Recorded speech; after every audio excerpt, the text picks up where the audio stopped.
ओम नमः शिवाय। हर हर महादेव। आज हम आपको एक कथा सुना रहे हैं जो सुनने मात्र से आपके जीवन में सुख संपत्ति और धन की वर्षा होगी। तो चलिए कथा को प्रारंभ करते हैं। एक बार माता पार्वती और भगवान शिव जब पृथ्वी लोक पर जाते हैं तो वहां एक अमीरचंद नाम का व्यक्ति काफी दुखी और उदास बैठा था। अगर आप यह कहानी सुन रहे हैं तो आपसे मेरी गुजारिश है, इसे आप पूरा सुने, अधूरा छोड़कर जाने की गलती मत करें, क्योंकि इस पवित्र कथा को पूरा सुनने से मनचाहे फल की प्राप्ति होती है। इसलिए इस कथा को पूरा सुने। आप शिव भगत हैं तो भोलेनाथ का अनादर ना करें, कमेंट में हर हर महादेव जरूर लिख दें। माता पार्वती भगवान शंकर से प्रसन्न करती है कि वह व्यक्ति उदास होकर क्यों बैठा है। तब भगवान शिव माता पार्वती जी से कहते हैं कि प्रिय मानव, अपने जीवन काल में ये प्रमुख 7 बातें जो किसी को नहीं बतानी चाहिए वह सभी को बता देते हैं, जिस कारण मानव को कई कठिनाइयों का सामना करना पड़ता है। तब माता पार्वती पूछती है, कौन सी 7 बातें हैं, कृपया मुझे बताएं जो किसी को नहीं बतानी चाहिए। तब भगवान शिव कहते हैं, हे प्रिय, इसे ध्यान से सुनना। मैं आपको अमीरचंद के जीवन के बारे में बताने जा रहा हूं। फिर भगवान शिव कहते हैं, मानव अक्सर कहा करता है, धीरे बोलो कोई सुन ना ले। ये बात हम सबके कानों में कभी ना कभी जरूर पड़ी होगी। मानव के मुंह से भी निकलती है, लेकिन सोचने की बात यह है कि ये वाक्य कब कब हमारे मुंह से निकलता है और कब कब हमारे कानों में पड़ता है, क्योंकि ऐसे कम ही गुप्तराज होते हैं जो मानव दूसरों के कानों में पड़ने नहीं देना चाहता। अक्सर परिवार में अशांति का कारण मानव स्वयं ही होता है। इस बात को देख पाएं भले न देख पाएं, पर यह असल में सत्य है, क्योंकि जाने अनजाने में मूर्खतावश मानव खुद ही अपनी वो बातें दूसरों को बता देते हैं जो हमें कभी किसी को नहीं बतानी चाहिए।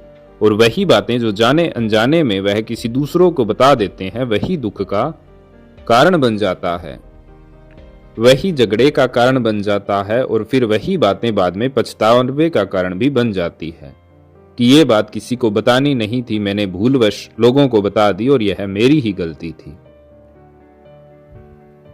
इसलिए आज की कहानी में आपको मैं बताने जा रहा हूं, तो इसे सुनने के बाद आपको ये 7 बातें पता चलेगी जो आपको कभी किसी को नहीं बतानी चाहिए। ये जो 7 बातें हैं जो आपको किसी को नहीं बतानी, क्यों नहीं बतानी, इसके पीछे का तर्क भी मैं आपको इस कहानी के माध्यम से समझाऊंगा। अब भगवान शिव एक शिव शिष्य का रूप धारण करके अमीरचंद के पड़ोस के गांव में चले जाते हैं। एक समय की बात है, एक नगर में अमीरचंद नाम का युवक रहता था। वो युवक बहुत गरीब था, कुछ पैसे नहीं थे उसके पास। 2 वक्त की दाल रोटी भी बड़ी मुश्किल से उसको नसीब होती थी। एक दिन वह अपने घर से किसी काम की तलाश में निकला, लेकिन काफी खोज करने के बाद भी उसे काम नहीं मिला। फिर उसने अपनी सारी समस्या एक दिन अपनी पत्नी को बता दी। उसने अपनी पत्नी को कहा कि मैं जिस जगह भी काम मांगने के लिए जाता हूँ तो हर कोई मुझे यह कहकर काम नहीं देता कि हमारे यहाँ काम की जरूरत नहीं है। मैं काम की तलाश कर करके थक चुका हूँ। मुझे समझ नहीं आ रहा कि मैं अब क्या करूं, कैसे तुम लोगों का पेट भरूं, कैसे तुम्हें और अपने बच्चों को पालूं, और ये चिंता मुझे दिन रात खाए जा रही है। यह सुनकर उसकी पत्नी ने कुछ सोचकर कहा कि तुम एक आदमी के पास एक बार ही काम मांगने के लिए जाते हो, पर जब वह काम नहीं देता तो तुम दोबारा उसके पास जाते तक नहीं। अगर तुम्हें उनसे काम लेना है तो तुम्हें हमदर्दी जतानी होगी, तुम्हें उनसे हमदर्दी हासिल भी करनी होगी, अपनी गरीबी दिखानी होगी, ताकि वो लोग तुम्हारी मजबूरी समझकर तुम्हें काम पर रख लें। इसमें शर्म की बात नहीं है। उन्हें अपनी मजबूरी बताओ, अपनी गरीबी बताओ, और इसी उपाय से तुम काम पा सकते हो। यह बात अमीरचंद के मस्तिष्क में बैठ गई और अगले दिन काम मांगने के लिए वो उसी सेठ के पास जा पहुंचा जहां पर वो पिछले दिन काम मांगने के लिए गया था। लेकिन इस बार उसने हाथ जोड़कर उस सेठ से प्रार्थना की, उससे विनती की कि मैं बहुत गरीब हूं और मुझे काम की बहुत आवश्यकता है। आप जो कुछ भी काम देंगे उसमें मैं संतुष्ट हो जाऊंगा, पर कृपा करके मुझे अपने यहाँ काम पर रखने की कृपा करें। उसकी हालत देखकर उस सेठ को उस पर तरस आता है और उसे काम पर रख लेता है। वो रोज वहां काम करने जाने लगा। अंदर ही अंदर वह खुश तो था कि उसे काम तो मिला, लेकिन उसका वेतन दूसरे लोगों से बहुत कम था। वही काम जो दूसरे लोग कर रहे थे उन्हें ज्यादा वेतन मिल रहा था, और जो काम वह कर रहा था उसी काम का उसे कम वेतन मिल रहा था। जब इस बारे में उसने अपने सेठ से कहा तो सेठ ने कहा कि देखो भाई, तुम्हें काम की जरूरत थी, मैंने तुम्हें काम दिया, और तुम मेरा धन्यवाद देने की बजाय मुझसे शिकायतें कर रहे हो।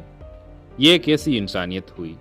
यह सुनकर अमीर चंद वहीं चुप हो गया कि बात कहीं सब तक न पहुंच जाए, इसलिए वह सेठ से कुछ नहीं बोला। सेठ ने तो उसे उसकी मजबूरी के हिसाब से काम दिया था, और इसलिए सेठ उसे अपने अनुसार ही वेतन देता था। लेकिन धीरे धीरे उसने ये बात अपने सगे संबंधियों और अपने पुराने दोस्तों को भी बतानी शुरू कर दी कि उसका सेठ कैसा आदमी है और उसे कितना वेतन देता है। समय बीतता रहा और अमीर चंद पूरी लगन के साथ अपना काम करता रहा। लेकिन अब धीरे धीरे परिस्थितियां और बदलने लगी थी। सेठ अब अमीरचंद से दूसरे लोगों से ज्यादा काम लेता था और उनसे कम वेतन उसे देता था। यह बात अमीरचंद के मन को बहुत चुभती थी कि वो दूसरे लोगों से ज्यादा मेहनत करता है और वेतन उनसे कम पाता है। इससे उसके आत्मसम्मान को बहुत गहरी चोट पहुंची। अब धीरे धीरे उसका मन अपने काम से हटने लगा। उसका मन काम में लगता ही नहीं था। जाहिर सी बात थी कि ऐसी जगह किसका मन लगेगा जहां आदमी को उसके आत्मसम्मान के साथ समझौता करना पड़े। इसलिए जल्दी ही उसने अपना काम छोड़ दिया और वह घर पर आकर बैठ गया। अब उसके पास घर का खर्चा चलाने के लिए भी पैसे नहीं बचे थे, इसलिए उसने अपने सगे संबंधियों और अपने दोस्तों से सहायता मांगनी शुरू की। लेकिन उसके दोस्त उसके सामने तो उसे दया का पात्र समझते थे, उसे दिलासा देते थे, लेकिन पीछे से उसका मजाक उड़ाते थे। वे कहते थे कि कितना बेवकूफ है, सेठ ने इतना काम दिया और बेचारे को पैसे भी नहीं दिए और काम छोड़ना पड़ा। अरे, हम इसको पैसे दे दें तो ये कल हमारे भी पैसे वापस नहीं कर पाएगा। इसकी ऐसी हालत है, इसके पास है तो कुछ भी नहीं, तो ये फिर हमारे पैसे कहां से देगा। और इसी वजह से अमीरचंद की हालत दिन ब दिन खराब होती जा रही थी।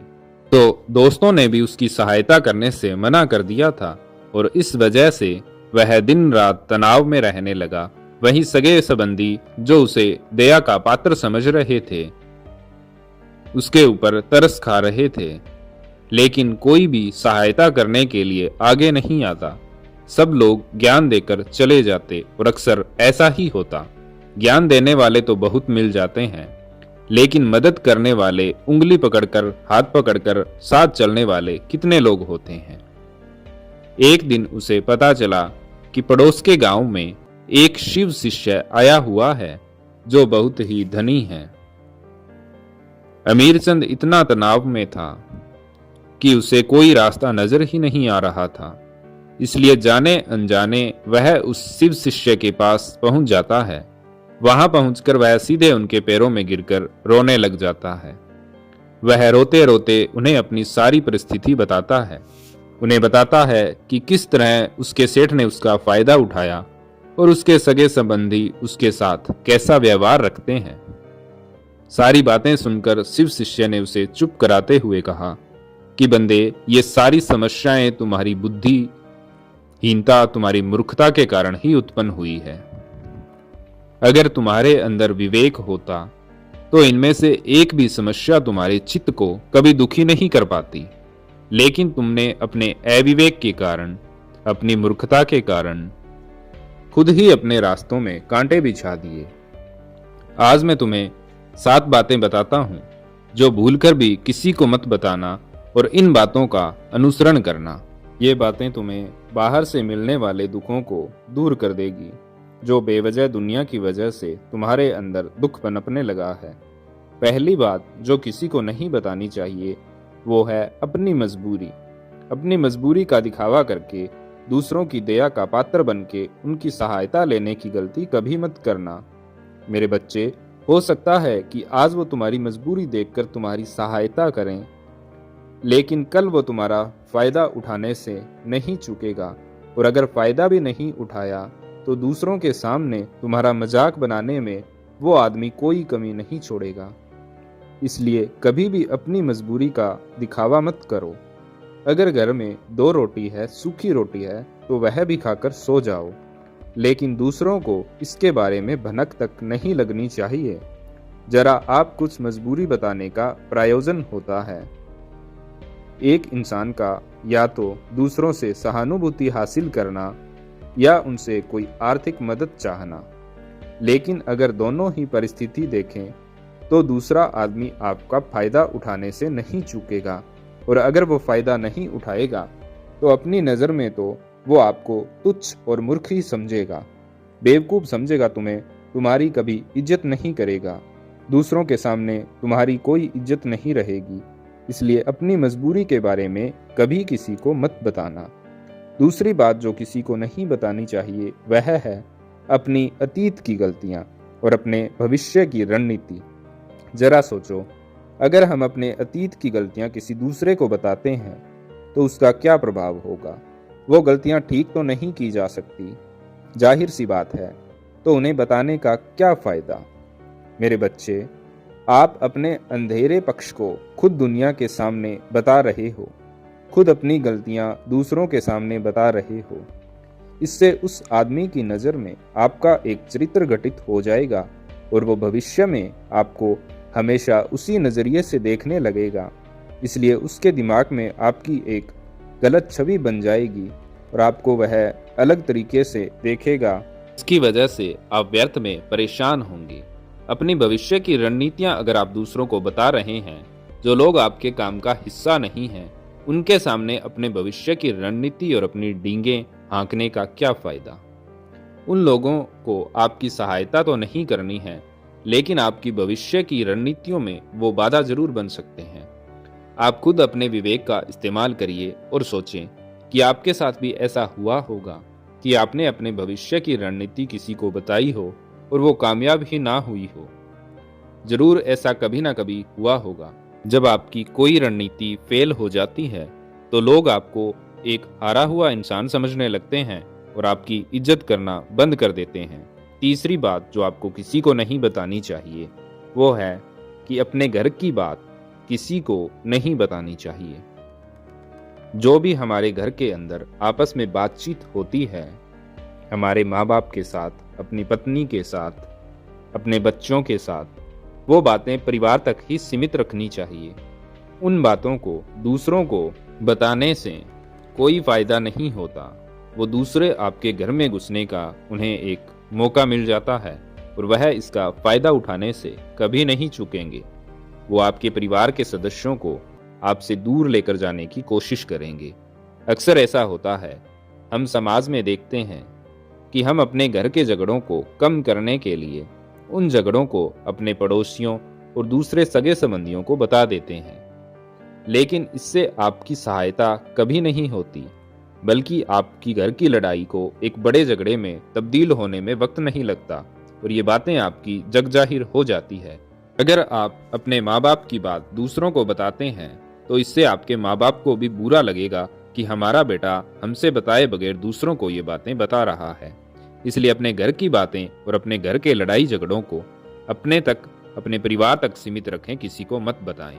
अगली बात जो आपको बताने जा रहा हूँ, ये बात आपको सुनने में थोड़ी अजीब लग सकती है, लेकिन यह सत्य है कि आप अपनी सैलरी के बारे में, जो भी आप कमाते हैं, अपनी आमदनी है, उसके बारे में कभी किसी को मत बताना चाहिए।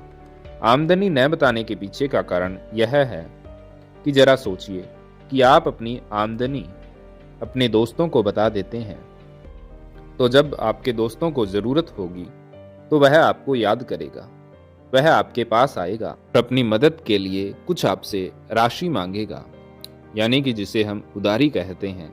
तो अगर आप उनकी मदद नहीं करोगे तो वह आपसे नाराज होगा, और जब आपने उसकी मदद कर दी, जब वह राशि लौटाने का समय आएगा तो वह या तो समय पर लौटाएगा नहीं या कभी नहीं लौटाएगा। तो इससे आपकी मित्रता का संबंध भी खराब होगा और आपके पैसे भी बर्बाद होंगे और आपका झगड़ा बढ़ेगा, जिससे आपके पैसे और ज्यादा लगने की संभावना होगी।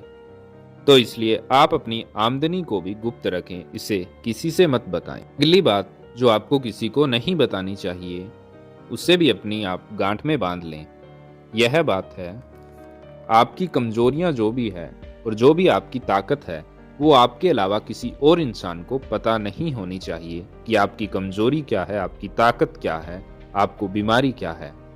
आपकी जो ताकत है उसे आप अपने तक सीमित रखें। बुद्धिमान आदमी वही है जो अपनी कमजोरियों को, अपनी ताकत को, अपनी बीमारी को सबसे छुपा कर रखता है। क्योंकि अगर लोगों को आपकी कमजोरी का पता चल गया तो वो आपकी कमजोरी का फायदा 100% उठाएंगे, और जब आपकी ताकत का पता चलेगा तो वो आपसे अपना काम निकलवाएंगे। एक समझदार व्यक्ति को चाहिए कि वह अपनी कमजोरी, अपनी ताकत अपनी पत्नी को भी मत बताएं और पत्नी अपने पति को भी मत बताएं। अगली बात जो आपको किसी को नहीं बतानी चाहिए वह है अपने मित्र और अपने शत्रु। जी हाँ, आप अपने मित्रों के बारे में अगर दूसरे लोगों को बताएंगे तो वो आपके मित्रों के साथ अपनी घनिष्ठता बनाकर आपको उनसे धोखा दिलवा सकते हैं, और आपके गहरे मित्रों को भी वो आपसे दूर करने का प्रयास कर सकते हैं। इसलिए मेरे बच्चे, आपको अपने मित्रों के बारे में किसी को नहीं बताना चाहिए, लेकिन आपके दुश्मन ऐसा करने की कोशिश करते हैं, और दूसरी तरफ आपके शत्रु का भी किसी को नहीं पता लगना चाहिए। क्योंकि आज जो आपका मित्र है, अगर कल वो आपका दुश्मन हो गया तो वो आपके दुश्मन के साथ मिलकर आपको परास्त कर सकता है, आपको धोखा दे सकता है। इसलिए आपको सबसे अच्छे दोस्तों को भी अपने दुश्मन के बारे में कभी मत बताना चाहिए, क्योंकि दोस्त आपका कब दुश्मन बन जाए कोई नहीं जानता। एक और बात, जब तुम दान करते हो तो दान के बारे में भी कभी किसी को मत बताना चाहिए, वरना दान किया गया व्यर्थ हो जाता है, उसका कोई महत्व नहीं रहता। जब आप अपने किए गए दान का ढिंढोरा पीट देते हो और आप बड़ा दानी कहलाने के लालच में ऐसा करते हो तो आपके अंदर एक अहंकार आता है, जिससे आपका सारा पुण्य नष्ट हो जाता है और आपका दिया गया दान फलदायी नहीं होता। इसलिए आप जब भी दान करें उससे गुप्त रूप से करें। इतना ही गुप्त रूप से करें कि आपके एक हाथ द्वारा दिया गया दान का पता दूसरे हाथ को भी नहीं चलना चाहिए। ये 7 बातें जो शिव शिष्य ने अमीरचंद को बताई, और इसमें संसारिक रूप से बहुत छिपे हुए सिद्धांत है जो सबके लिए इन बातों का अनुसरण करना जरूरी है। प्यारे दोस्तों, अगर वीडियो आपको पसंद आई है तो आप वीडियो को लाइक कर दें और चैनल को भी सब्सक्राइब कर लें। ओम नमः शिवाय, हर हर महादेव।